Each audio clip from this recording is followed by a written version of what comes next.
Nedumkandam cup football tournament season 2 ഫൈനലിൽ ഇന്ന് കേരള പോലീസും PFC ടീമും ഏറ്റുമുട്ടും.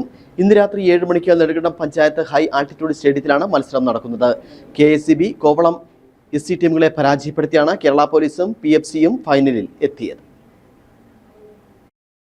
നെടുങ്കണ്ടം സ്പോർട്സ് അസോസിയേഷന്റെ ആഭിമുഖ്യത്തിൽ നടത്തിവരുന്ന നെടുങ്കണ്ടം കപ്പ് അഖില Kerala football tournament season 2 final മത്സരത്തിൽ കേരള പോലീസും PFC ടീമും ഏറ്റുമുട്ടും. ശനിയാഴ്ചയാണ് നെടുങ്കണ്ടം കപ്പിന്റെ സീസൺ 2 ആരംഭിച്ചത്. നെടുങ്കണ്ടം പഞ്ചായത്ത് സ്റ്റേഡിയത്തിൽ നടന്നുവരുന്ന ടൂർണമെന്റിൽ കേരളത്തിലെ പ്രമുഖ ഫുട്ബോൾ ടീമുകളായ Kerala police, KSCB, Kovalam FC, PFC Kerala എന്നിവരാണ് പങ്കെടുക്കുന്നത്. ടൂർണമെന്റിന്റെ ഉദ്ഘാടനം നെടുങ്കണ്ടം ഗ്രാമപഞ്ചായത്ത് പ്രസിഡന്റ് ഷിഹാബ് ഇട്ടിക്കൽ നിർവഹിച്ചു. ഗ്രാമപഞ്ചായത്ത് അംഗങ്ങൾ, NSA ഭാരവാഹികൾ, വിവിധ സംഘടനാ ഭാരവാഹികൾ തുടങ്ങിയവർ പങ്കെടുത്തു. ആദ്യ മത്സരത്തിൽ KSCBക്കെതിരെ എതിരില്ലാത്ത 2 ഗോളിന് വിജയിച്ച കേരള പോലീസ് ഫൈനലിലെത്തി.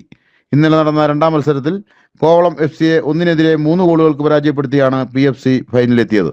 ഇന്ന് രാത്രി 7 മണി മുതൽ നടക്കുന്ന ഫൈനൽ മത്സരത്തിൽ വിജയിക്കുന്ന ടീമിന് 50,000 രൂപയും എവർ റോളിംഗ് ട്രോഫിയും, റണ്ണർ-അപ്പ് ടീമിന് 30,000 രൂപയും ട്രോഫിയും നൽകും. നെടുങ്കണ്ടം ബ്ലോക്ക് പഞ്ചായത്ത് പ്രസിഡന്റ് മിനി ടോമി വിജയികൾക്കുള്ള ട്രോഫി സമ്മാനിക്കും.